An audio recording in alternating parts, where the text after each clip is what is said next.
Part of video की starting में हमने मेनली शिजुका को दिखाते हैं और शिजुका के मॉम को। उसकी मॉम शिजुका से बोलती है कि तुम्हारे अंकल ने तुम्हारी शादी फिक्स कर दी है और तुमको उसके साथ शादी करनी होगी। तो शिजुका अपनी मॉम से बोलती है कि मैं उनकी मर्जी से ये शादी नहीं करूँगी, आप मुझे शादी के लिए फोर्स नहीं कर सकती हैं। पर उसकी मॉम बोलती है कि तुम्हारे अंकल का बहुत एहसान है हम पर, और गुस्से में उसे स्लैप कर देती है। देखते हैं कि शिजुका शादी के लिए मना कर देती है तो उसकी मॉम खाना पीना सब छोड़ देती है। यह सब देख के शिजुका शादी के लिए हाँ बोल देती है। तभी हम देखते हैं कि शिजुका अपने रूम में नाइट में सो रही होती है और उसी टाइम उसके अंकल उसके रूम में आ गए होते हैं और उसके साथ बदतमीजी करते हैं, जिससे कि शिजुका को गुस्सा आता है। वो अंकल के सिर पर पॉट मार देती है और उनको चाकू दिखाकर डराती है और बोलती है कि यहाँ से चले जाओ वरना मैं अपनी मॉम को उठा दूँगी। पर उसके अंकल बोलते हैं कि तुम्हारी मॉम को मैंने स्लीपिंग पिल्स दे दी है जिससे कि वह नहीं आ सकती। शिजुका को गुस्सा आता है और वो नाइफ उठा करके अपने अंकल के हाथ पर मार देती है और उसके बाद वह रूम से बाहर की तरफ भागने लगती है और रोड पर निकल जाती है। वह अपने मामले के लिए गाड़ी के सामने आ जाती है जिसमें कि हमारे मेन मिस्टर के बैठे होते हैं। मिस्टर के बोलते हैं कि देखो ये क्या हुआ है। असिस्टेंट इसी टाइम कार से बाहर आके देखता है और बोलता है कि सर एक लड़की का एक्सीडेंट हो गया है। तभी उसके अंकल भी उस कार के सामने आ जाते हैं और बोलते हैं कि ये मेरी डॉटर है, ये मेंटल रूप से डिस्टर्ब है, आप मेरी बेटी को मुझे दे दीजिए, मैं इसे अपने साथ घर ले जाऊँगा। तभी मिस्टर के बोलते हैं कि असिस्टेंट से कि क्या हुआ है। असिस्टेंट बोलता है कि सर ये लेडी बोल रही है कि यह इंसान ठीक नहीं है, मुझे इसके साथ नहीं जाना, पर ये बोल रहा है कि ये मेरी बेटी है और इसे मेरे साथ घर जाने दो। मिस्टर के बोलते हैं कि ठीक है जाने देंगे, लेकिन पहले पुलिस को आने दो, पुलिस इन्वेस्टिगेशन करेगी और पता करेगी इस लड़की को तुम्हारे साथ जाने देना है या नहीं। तो अंकल बोलते हैं ठीक है आप पुलिस को कॉल करो, मुझे कोई प्रॉब्लम नहीं। तभी फिर वो बाहर से भागकर चला जाता है। मिस्टर के असिस्टेंट से बोलते हैं कि ठीक है अब इस लड़की को गाड़ी में बैठा दो, हम इसे हॉस्पिटल लेकर के चलते हैं। असिस्टेंट शिजुका को गाड़ी में बैठा देता है। मिस्टर के शिजुका का फर्स्ट एड करते हैं तो शिजुका बोलती है कि प्लीज़ आप मेरे पास ही रहें। तो मिस्टर के बोलते हैं कि शायद इसे हॉस्पिटल से ज़्यादा ज़रूरत होटल जाने की है तो हमें होटल ले चलो।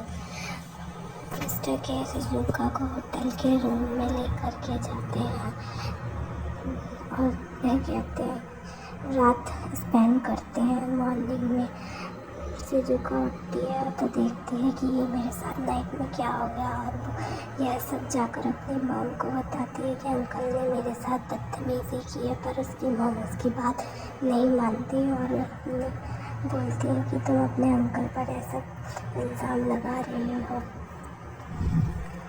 अंकल बोलते हैं कि कल रात इसने मेरे साथ बदतमीजी की और मुझे नाइफ से भी मारा है।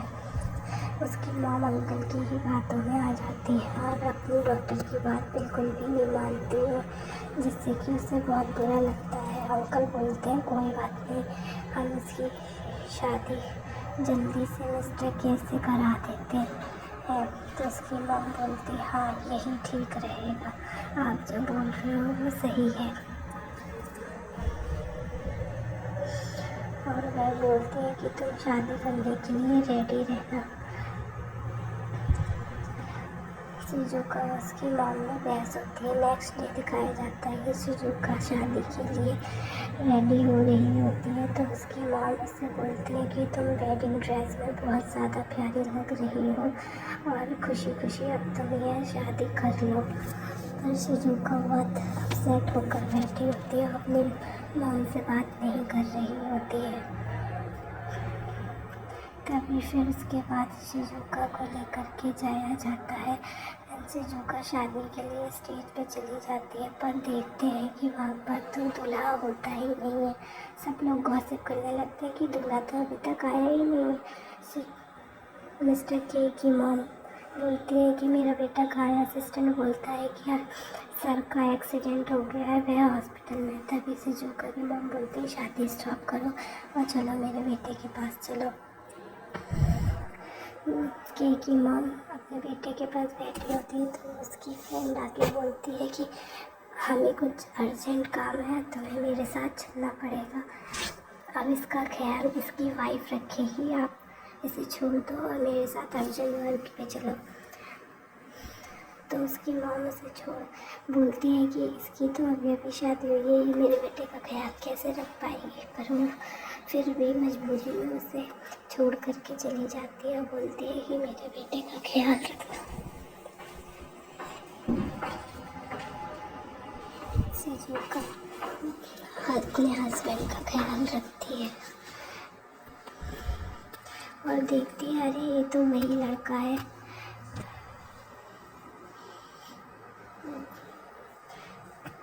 मिस्टर के देखते हैं अरे ये तो वही लड़की है जिसको मैंने बचाया था।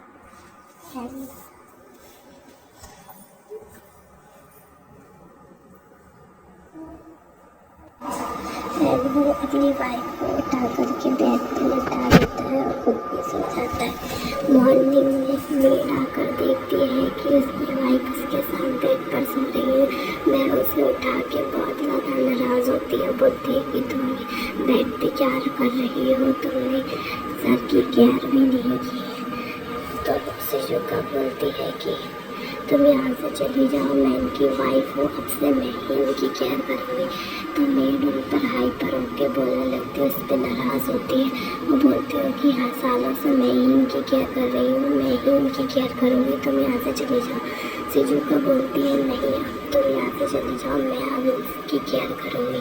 उतने में ही इनकी वॉइस सुन के मिस्टर के उठ जाते हैं और देखते हैं कि वेट हमें उसकी वाइफ पे चिल्ला रही है, जिससे कि मिस्टर के उसे डांट देते हैं और बोलते हैं कि तुम यहाँ से चली जाओ, अब से मेरी वाइफ ही मेरी केयर करेगी, तुम यहाँ से चली जाओ। मिस्टर के बोलते हैं अपनी वाइफ से कि मुझे वॉशरूम जाना है, मुझे लेकर के चलो। तो वो बोलती है कि ठीक है मैं बाहर से किसी को बुला लाती हूँ। तो वो बोलता है नहीं तुम मेरी वाइफ हो, तुम ही मेरी केयर करोगी, चलो मुझे लेकर वॉशरूम चलो। तो शिजुका उसको लेकर के चली जाती है। तभी वह उससे बोलता है कि तुम मेरी पैंट रिमूव कर दो। तो शिजुका बोलती है नहीं मैं ये नहीं कर सकती। तो वो बोलता है कि तुम मेरी वाइफ हो, तो मैं ऐसा करना ही होगा। तो वो अपनी आँखों पर, फेस पर, आइज़ पर हैंड रख लेती है और फिर रिमूव करती है और शर्मा के वहाँ से चली जाती है। एंड उसके बाद दिखाया जाता है उसकी सासू माँ आती है, शिजुका से बोलते हैं कि तुम्हें अपने मायके भी जाना होगा, तुम ये गिफ्ट ले जाओ, मिस्टर के तो तुम्हारे साथ नहीं आ सकते, तुम अकेले ही चले जाओ, अपने मायके चली जाओ और मॉम डैड से मिल के आ जाना। तो शिजुका वहाँ से चली जाती है अकेले ही। अपने मॉम डैड से मिलती है। उसकी मॉम कहती है कि मिस्टर के क्यों नहीं आए। पे पार्ट का दी एंड होता है। सेकंड पार्ट के लिए चैनल को सब्सक्राइब करें, शेयर, वीडियो को लाइक एंड कमेंट करें। Thank you for watching.